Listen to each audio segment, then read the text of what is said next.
দেশের কি অবস্থা? ভালো না। যারা দেশের ভালো করবে তারা সবাই জেলে, আর জানোয়ারের দল সব বাইরে, রক্ত চোষার দল।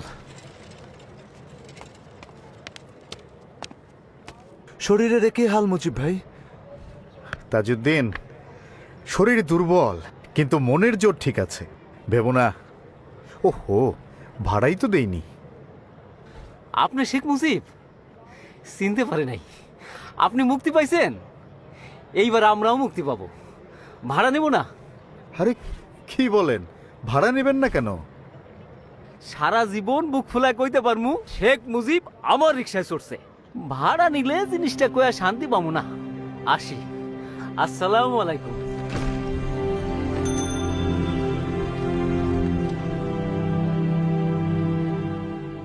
আমাদের সভাপতি মাওলানা ভাসানী, সাধারণ সম্পাদক শামসুল হক সহ অনেকেই জেলে।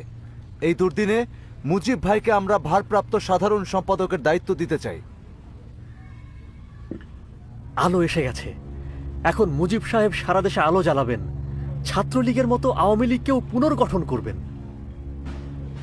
আমাদের অনেক কিছু নতুন করে শুরু করতে হবে। আবারও জেলায়, মহকুমায় যেতে হবে। দলের যেসব নেতাকর্মী গ্রেফতার হয়েছেন তাদের পরিবারের পাশে দাঁড়াতে হবে।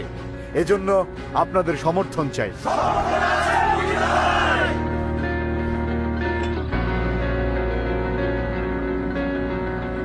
দুর্গমগিরি কান্তার মরু দুস্তর পারাবার হে, লঙ্গিতে হবে রাত্রি নিশীতে যাত্রীরা হুঁশিয়ার। দুর্গমগিরি কান্তার মরু দুস্তর পারাবার হে, লঙ্গিতে হবে রাত্রি নিশীতে যাত্রীরা হুঁশিয়ার।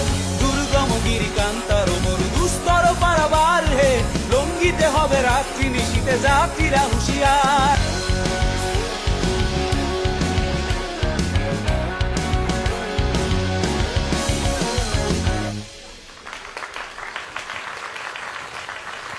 আওয়ামী লীগ এখন পাকিস্তানের সবচেয়ে বড় দল।